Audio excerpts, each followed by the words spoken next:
What's up mga kapako Bicolanong Uragon, mga kapako small YouTuber. Isang mapagpalang linggo nga po pala sa atin lahat at sana mabless po tayo ni Lord sa linggong ito. At alam ko po ang iba nakapagsimba na dyan or ang iba magsisimba pa lang po. Sa umagang ito, ang gagawin nga po pala natin na vlog ay magluluto po tayo ng ginataang yellowfin with puso ng saging.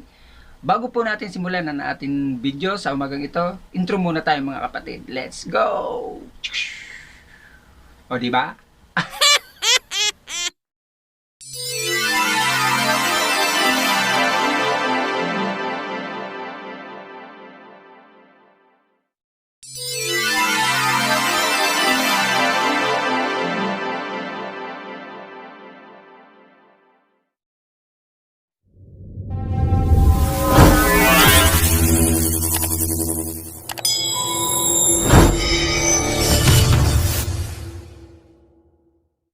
So ito na nga mga kapatid, ito po ang ating lulutuin sa umagang ito, yellowfin tuna. Bumili po ako ng 1 kilong yellowfin tuna.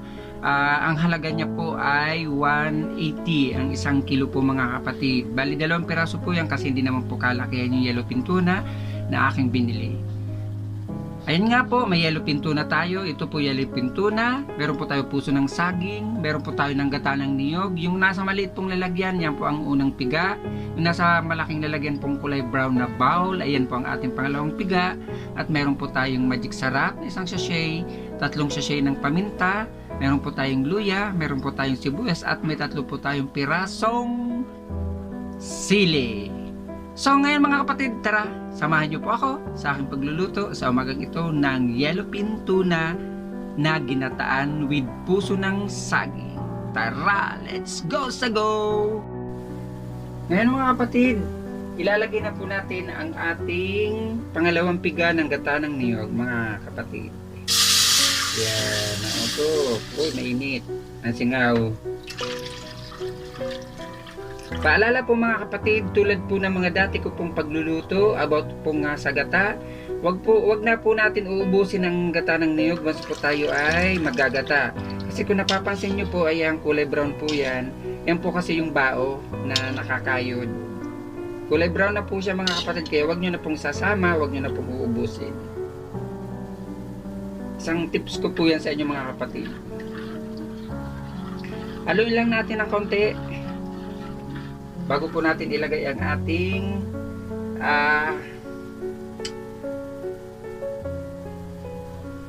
isda. Yun nga po ang ating yellowfin tuna. So ngayon mga kapatid, nakikita nyo po nakulo-kulo na po ang ating gata ng niyog, yung unang piga po mga kapatid. Ang uunahin po natin mga kapatid na ilalagay ito nga pong puso ng saging.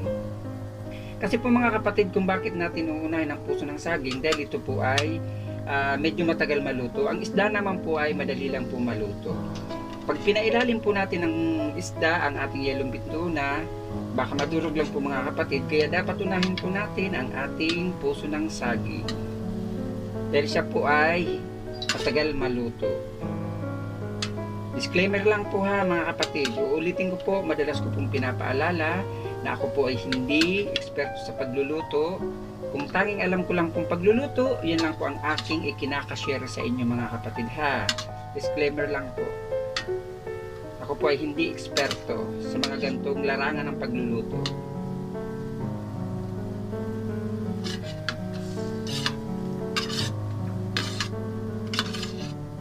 Yan. Linagay na po natin ang ating puso ng saging.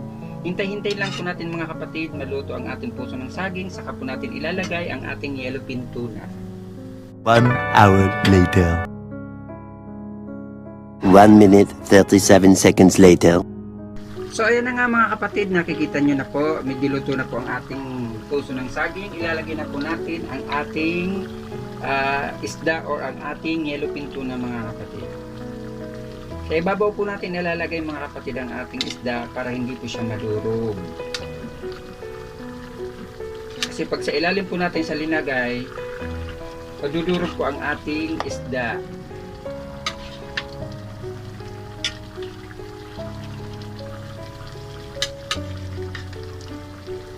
Binabihan ko na po ang ating linuto na isda kasi para hanggang gabi na po siya mga kapatid, at tipid na rin po sa gas, tipid na rin po sa pagluto, tipid na rin sa pagod, lahat tipid mga kapatid.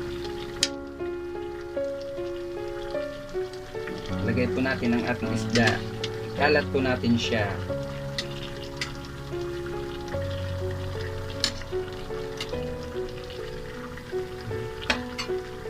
Tapos mga kapatid, ilalagay na po natin ang ating mga sangkap. Yun na nga po ang ating sibuyas, ilalagay na po natin.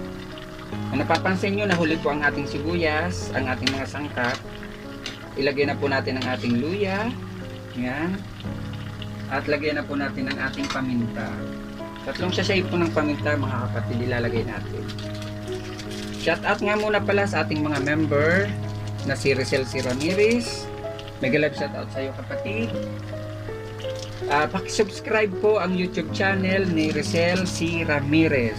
Isa po siya sa aking member, isang legit po, isa pong napakabait na member at napakabait pong na kapatid at napakabait pong kababayan kong kapwa ko Bicolano po mga kapatid. Huwag niyo pong kalimutan, paki-subscribe ang YouTube channel ni Rizal C. Ramirez. Paki-like, paki-share at paki-pindot na rin po ang notification bell para update po kayo sa mga susunod na gagawin niyang videos.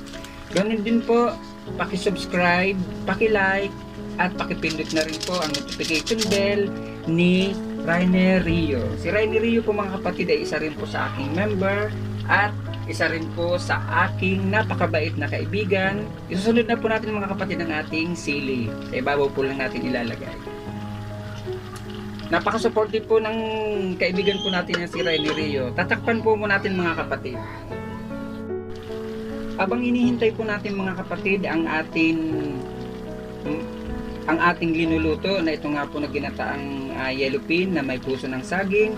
Isa-shoutout ko pa po si Ma'am Rubian Vlogger ng Australia, isa rin po sa aking member at isa rin po sa organic, legit na kaibigan at supportive pong kaibigan na si Rubian Vlogger ng Australia. Mega love shoutout sa iyo Ma'am Rubian Vlogger ng Australia, isang mapagpalang linggo po sa iyo. Guys, huwag niyo pong kakalimutan, paki-subscribe ang YouTube channel ni Rubian Vlogger ng Australia. Paki-like, paki-share at paki-pindot na rin po ang notification bell para updated po kayo sa mga susunod na gagawin niyang videos. Isa-shoutout pa po natin ang ating kaibigan at isa rin po sa ating member na si Joy Piamonte Walls or Joy Charity. Si Joy Charity po, isa rin po sa aking member na napaka-organic, napaka-legit friend at higit sa lahat, napaka-matulungin po ring tao. Huwag niyo pong kalimutan i-subscribe ang kanyang YouTube channel, Joy Piamonte o Joy Charity. Paki-like, paki-share at paki-pindot na rin po ang notification bell para updated po kayo sa mga susunod na gagawin niyang videos. At isa-shoutout pa rin po natin si Mary Ann Vlog. Si Mary Ann Vlog po isa rin po sa aking ka-team, Team Unggoy. Mega love shoutout sa iyo Unggoy. Isang mapagpalang linggo sa iyo kapatid na Mary Ann Unggoy Vlog. Paki-like, paki-share at paki-pindot na rin po ang notification bell para updated po kayo sa mga susunod na gagawin niyang videos. Isa rin pong isa-shoutout natin si Romel Kaiwan. Mega love shoutout sa iyo kapatid na Romel Kaiwan, isang mapagpalang linggo rin sa iyo at huwag niyo pong kalimutan i-subscribe ang YouTube channel ni Romel Kaiwan. Paki-like, paki-share at paki-pindot na rin po ang notification bell para updated po kayo sa mga susunod na gagawin niyang videos. Mega love shoutout din sa iyo kapatid na Miroy TV. Si Miroy TV po mga kapatid, isa rin po sa aking kababayan na taga Bicol at isa rin po sa aking member. Huwag niyo pong kalimutan i-subscribe ang YouTube channel ni Miroy TV. Paki-like, paki-share at paki-pindot na rin po ang notification bell para updated po kayo sa mga susunod na niya gagawing videos. Mega love shoutout din sa iyo kapatid na Icard Cardova. Si Icard Cardova po isa rin po sa aking member. Paki-like, paki-share at paki-pindot na rin po ang notification bell para updated po kayo sa mga susunod na gagawin niyang videos. Mega love shoutout din sa iyo kapatid na Love Jean Vlogs. Si Love Jean Vlogs po isa rin po sa aking member at isa rin po sa aking kababayan na organic at napaka-supportive pong tao. paki-like, paki-share at pakipindot na rin po ang notification bell para updated po kayo sa kanyang susunod na mga gagawing videos. Huwag niyo pong kalimutan i-subscribe ang YouTube channel ni Love Jean Vlogs. At higit sa lahat mga kapatid, bago ko makalimutan ang pag-shoutout ng lahat-lahat, paki-subscribe ang YouTube channel ko, Ricky Oragon Vlog. Paki-like po, paki-share. Paki-share naman po mga kapatid ng aking mga videos at huwag niyo pong kalimutan na pindutin ang notification bell para updated po kayo sa aking mga susunod na gagawing videos. So ngayon mga kapatid, tatakpan uli po natin ang ating linuluto. Hintayin po muna natin siyang matuyo or maiga bago po natin isusunod ang ating gata. Yung unang piga po mga kapatid, yun po ang ating panghuhuling ilalagay.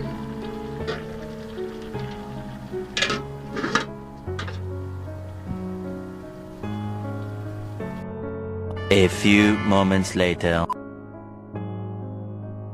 2,000 years later. So ngayon mga kapatid, ilalagay na po natin ang huling gata po natin. Ito nga po yung unang piga mga kapatid. Ilalagay na po natin ang ating huling gata.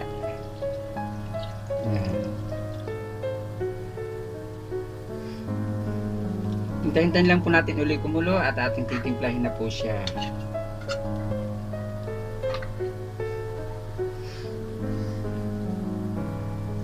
Disclaimer lang po mga kapatid ha, paulit-ulit ko pong sinasabi, ako po ay hindi eksperto sa pagluluto. Kung ano lang po yung tanging alam ko na pagluluto, yun lang po ang kaya kong i-share sa inyo. Kung hindi man po siya step by step na pagkakasunod-sunod ko sa paglalagay ng mga ingredients or kung ano yung mga ilinalagay ko, pagpasensya nyo na po mga kapatid. Basta ang importante po dyan may lasa. Sa mga nasa abroad, yung mga nasa ibang bansa dyan, siguro po namimiss nyo na yung mga lutong Pinoy, mga ganito pong ulam, mga ganito pong luto. Alam ko po namimiss nyo na po to, at yung mga kapwa ko mga Bicolano, yung mga may hilig sa gata, siguro namimiss nyo na po to, yung mga nasa ibang bansa naman po. Shout out po kayo lahat dyan ng mga nasa ibang bansa. Ingat po kayo lagi dyan. Lagi po kayong mag-iingat at pagpalain pa po kayo ng may kapal at lalo po kayong swertehin pa po mga kapatid. So mga kapatid, iyan na nga po ang ating ginataang yellow pin na may puso ng saging. Iyan po ang ating ulam sa tanghaling ito mga kapatid. At papatay na po natin ang apoy. Ito na po ang aking finished product ng yellow pin na ginataan na may puso ng saging. Maraming salamat po sa inyo mga kapatid at isang mapagpalang hapon po sa inyo. Isang mapagpalang tanghali po pala sa inyo mga kapatid. Bye bye! God bless you!